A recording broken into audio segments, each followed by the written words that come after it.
Welcome back to Tabletop 24. We're back on the UKGE show floor. I'm with Marcos from Paperboat Games and been demoing off Snapshot and Cloud Foxes. So tell us a little bit about the company and about the games. Fantastic. So, Paperboat Games are quite a new company. We only started last year. We launched this game, Snapshot, on Kickstarter off the back of our coverage at the Expo last year. We got it out, we got it into production, and here we are selling it at the convention. So I'll give you a quick overview of the game. We are playing as wildlife photographers. We all want to be Photographer of the Year for Snapshot magazine. So we'll do this by photographing these animal cards that come out. Each animal is worth victory points, but they also have different difficulties to photograph them. So the more points you'll earn, the harder they'll be to photograph. So you start your turn by researching. You draw cards from the deck, you put them into their habitats. These are the animals that are out and about that you can photograph. Every time you do that, you get a victory point. So you want to get as many, you get a tracking token. You want to get these to help you photograph the animals. So you want to draw as many cards as possible. Every time you draw one, you get a token. But if you draw too many, there we go, there's the risk. If you draw a card that's of a lower difficulty than what's already there, your turn is over. You spent too long researching on the computer, the animals have just wandered off, you have to pass your turn to the next player. So you're wanting to judge how risky it is to draw more cards versus how many of these tokens do you really want. So with the animals out here, we've got 2 10s, and the numbers go from 2 to 10, so it's a bit risky, so we'll pretend I never did that. We'll pretend that didn't happen. So once you've finished researching, you place your dice on the animals. Each animal you want to photograph, you put at least 1 dice onto it. Let's go for the red panda because it's on the box. And then you need to place at least 1 dice on the habitat to explore it and find the animal.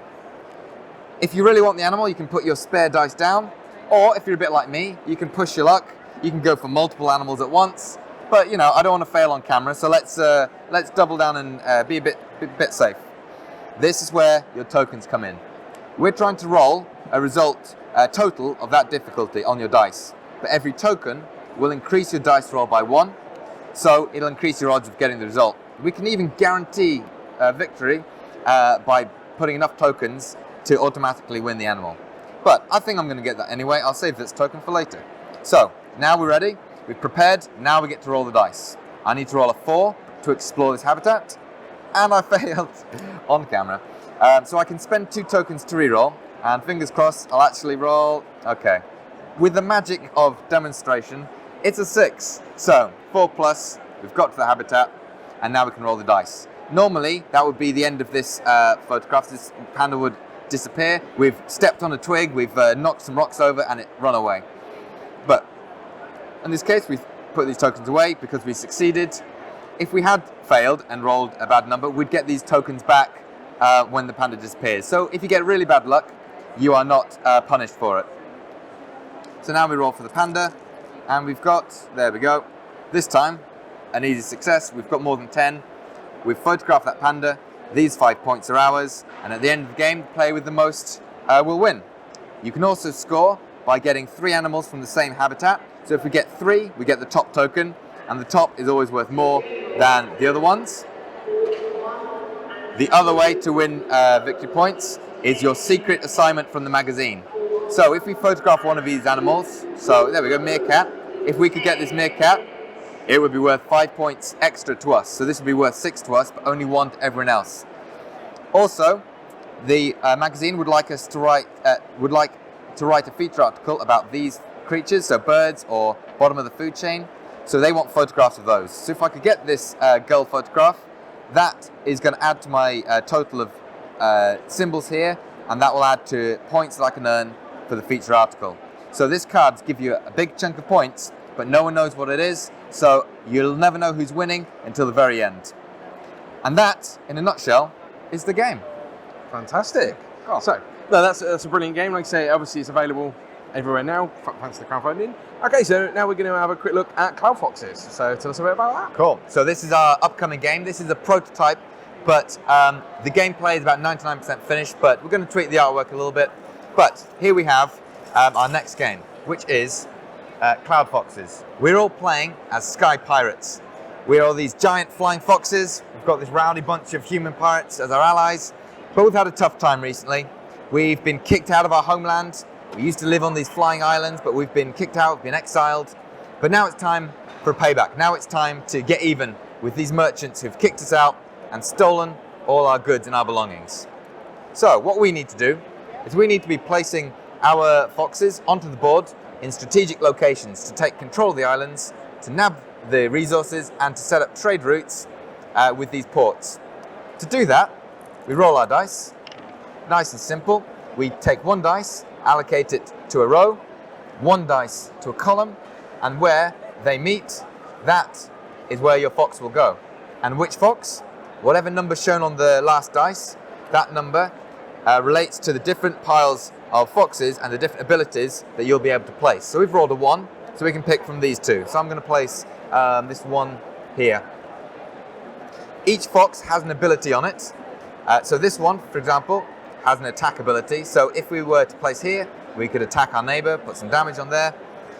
Each fox also has a different amount of control on it. So this control is how much control you'll have over the islands. So this fox, for example, has 1 control here, 1 control here. So in total, we've got 5 control over this one, but the red also has 5. So we're now tied. Neither of us are going to win this island.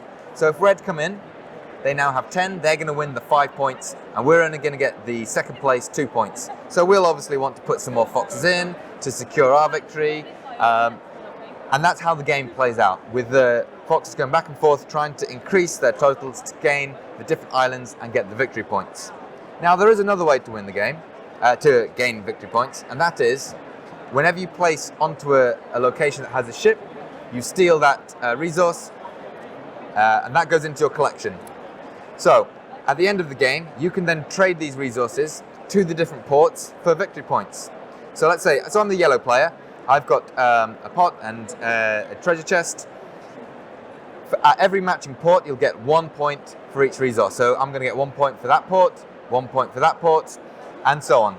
So you can also, if you get the right resources, multiply your score. So now I'm going to get 2 points at that port, 2 points at that port for having 2 of the matching resources. So with a strategic planning, you can get the ports you need to match your resources, multiply your points, and that can do as much to your victory as getting the islands themselves. So basically, if you're doing badly in one of these areas, the islands or the resources, you can double down in the other to make sure that you're going to still have a chance of victory. Now, if I rolled the dice and I couldn't actually place because someone's already there, then I can actually skip my turn and get these 5 cloud tokens. These can then be used. 1 can be spent to change my dice roll down or up, and then 2 can be spent to just up and move my fox to another location. 1, 2, so I can go for a better spot, or maybe I think I've lost an island, so I'll move my foxes to somewhere where I can win. And finally, 3 tokens, I can use that to fortify a position, which will be to flip that over. It's now built a building, so it can no longer move, but it's got more control, so it's going to have a stronger presence in the neighboring islands. Finally, on these damage tokens, there's a different amount of damage on the reverse. This damage reduces the control on the fox itself. So with enough damage, you can make sure that someone no longer has control over an island that you need. So right here, I've changed that 5 into a 1 with enough damage. That's a 5, so that's 6 in total. That means that we are now winning the island that we previously weren't. And if you're really bloodthirsty and you reduce them to 0, then they're actually removed from the game, and that's opened up a spot for you to potentially move into and claim. But these tokens are always placed face down. Only the owner knows what the value is, so only the fox that's damaged knows how close it is to being removed or not. So there's a little bit of a guessing game, a little bit of bluffing. You need to decide, do I want to keep attacking that when I don't know if I'm going to destroy it, or do I want to let it be and assume that it's been reduced enough? And that, in a nutshell, is the game. So coming to Kickstarter later in the year? Absolutely, yeah. So you can sign up on our website now, and there are links on the website that'll take you to the Kickstarter preview page, which is paperboatgames.com. But yeah, we're hoping to launch it in the autumn this year. Fantastic, Marcus. Thank you for your time today. Go check out that Kickstarter page, check out all of the footage from the convention, and we will catch you next time. Take care.